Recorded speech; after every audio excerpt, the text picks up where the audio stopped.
स्वागत है आप सभी का साप्ताहिक राशिफल में। और यहाँ हम बात करने जा रहे हैं टॉरस के लिए, वृषभ राशि के लिए 14 मार्च से लेकर और 22 मार्च तक। और यह वीक बहुत खास है क्योंकि यहाँ पर जो आपके लॉर्ड हैं शुक्र, एक तो उच्च के चल रहे हैं, साथ ही साथ उनके परम मित्र आपके लिए योग कारक प्लैनेट बुध जो हैं मार्गी हो जाएंगे। लंबे समय से वक्रीय चल रहे थे, 21 तारीख को बुध मार्गी होंगे। ये आपके धन भाव के स्वामी हैं और आपकी लव लाइफ के लॉर्ड हैं। इनका मार्गी होना जो कहीं ना कहीं पैसे को लेके थोड़ी सी किल्लत थी, परेशानियां थी, अटक के आ रहा था, वो दूर होगा। करियर के भाव में है तो ये स्थिति आपके लिए अच्छी रहेगी। लेकिन यहाँ थोड़ा सा ध्यान रखना है, राहु और मंगल का साथ होना अंगारक दोष बनाता है, तो एकदम एग्रेशन में आपको नहीं जाना है। जब भी साप्ताहिक राशिफल की हम बात करते हैं, मून बहुत ज्यादा इंपॉर्टेंट हो जाते हैं। और पूरे ही हफ्ते अगर हम मून की बात करें तो शुरू में चंद्रमा आपके भाग्य में रहेंगे कुछ समय के लिए, संध्या के बाद शाम को ये बदल जाएंगे, कुंभ में आएंगे, फिर मीन में, और वीक के आखिरी दिन ये लगभग मेष में रहेंगे। तो 21 और 22 को आपको थोड़ा सा सावधानी बरतने की जरूरत है क्योंकि चंद्रमा की स्थिति आपके 12th हाउस में रहेगी। ये त्रिक भाव होता है। 21 और 22 को यात्रा करते हैं या कोई बड़ी डील करते हैं तो आपको केयरफुल रहने की जरूरत है, डिसीजन मेकिंग पर ध्यान देने की जरूरत है। साप्ताहिक राशिफल में अगर हम आपके स्वास्थ्य की बात करें, इस वीक में आपका स्वास्थ्य अगर हम देखते हैं तो अच्छा ही नजर आ रहा है। लेकिन यहाँ पर जैसे जड़त्व दोष बना हुआ है, मंगल और राहु की स्थिति के कारण थोड़ा सा ब्लड प्रेशर का ध्यान रखना है। इम्यून सिस्टम थोड़ा सा आपको परेशानी दे सकता है और स्टमक यानी खाने पीने का भी ध्यान रखें। इंडाइजेशन की प्रॉब्लम, एसिडिटी की प्रॉब्लम परेशान कर सकती है। लेकिन जो वीक का आखिरी समय है लगभग 21-22 तारीख, वहां आपको स्वास्थ्य का सबसे ज्यादा ध्यान रखना है। ओवर थिंकिंग में नहीं जाना है और जो हम कहते हैं एंजाइटी, डिप्रेशन, छोटी छोटी बातों को फील कर लेना, इन सब बातों को अगर आप छोड़ते हैं तो चीजें आपके लिए ठीक रहेंगी।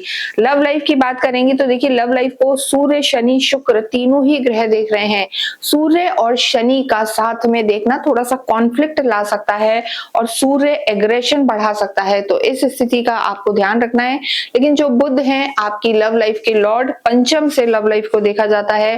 हालांकि वो तालमेल बिठाएंगे, आपके आर्ग्यूमेंट्स को आप अगर कंट्रोल करते हैं, किसी तीसरे व्यक्ति के कहने में नहीं आते हैं, तो चीजें यहाँ पर सुधर सकती हैं। देखिए, टॉरस के लिए इस वीक में एक ही बात खास है कि यहाँ पर आपको अपने क्रोध पर कंट्रोल करना है। छोटी छोटी बातों पर इरिटेबिलिटी, चिड़चिड़ापन, इन चीजों को अगर आप रोकते हैं तो ये वीक मटीरियलिस्टिक गेन्स का है, लाभ का आपका द्वार खुलेगा, स्थितियां आपके लिए अच्छी रहेंगी।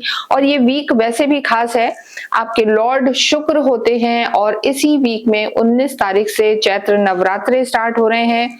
देवी आपके घर आ रही हैं, उनके आशीर्वाद अगर आप लेना चाहते हैं तो अधिक से अधिक देवी की आराधनाएं करें।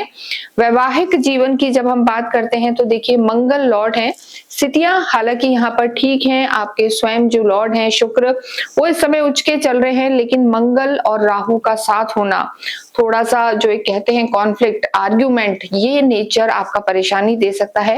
लेकिन जिन लोगों का विवाह नहीं हुआ है उनके लिए समय अच्छा है। गुरु आपके कुटुंब में है तो घर का माहौल अच्छा रहेगा।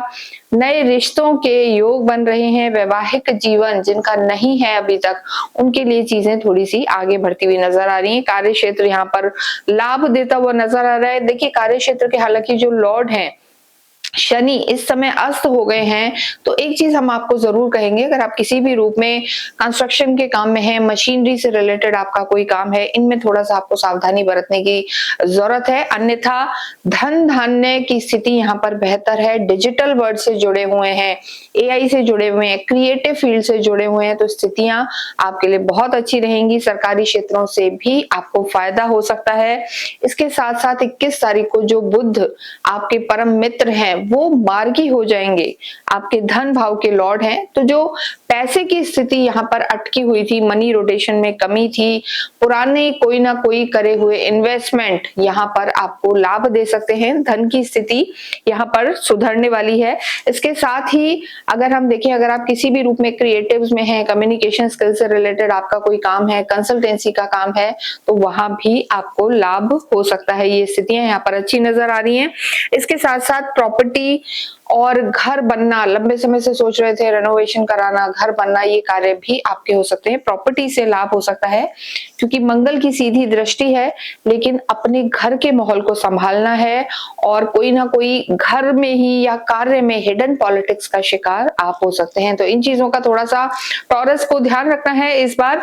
और इसके साथ अगर हम विद्यार्थियों की बात करें तो सूर्य की दृष्टि है, सूर्य 15 तारीख को ही प्रवेश कर चुके हैं मीन राशि में। तो इस पूरे ही वीक में सूर्य की सीधी दृष्टि आपकी विद्या के हाउस, एकेडमिक्स, एजुकेशन पे रहेगी। तो बुद्धि आपकी तेज रहेगी। गवर्नमेंट से रिलेटेड किसी एग्जाम की आप तैयारी कर रहे हैं तो सफलता निश्चित आपको मिल सकती है।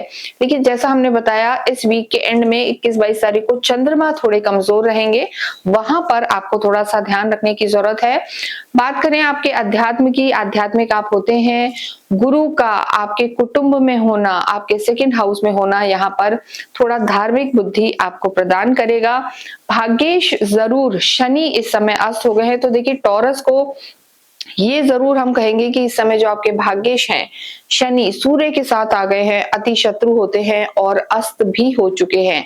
तो वृषभ राशि के लिए जरूर कहेंगे कर्म प्रधान रहें, स्थितियां आपके लिए बेहतर रहेंगी, भाग्य का साथ मिलेगा, लेकिन उसकी जो स्पीड है वो थोड़ी कम रहेगी। तो इस वीक में आपको ज्यादा से ज्यादा मेहनत करनी है, अपने विवेक, अपने कौशल, अपनी बुद्धि का उपयोग करना है, वो आपके लिए बेहतर होगा।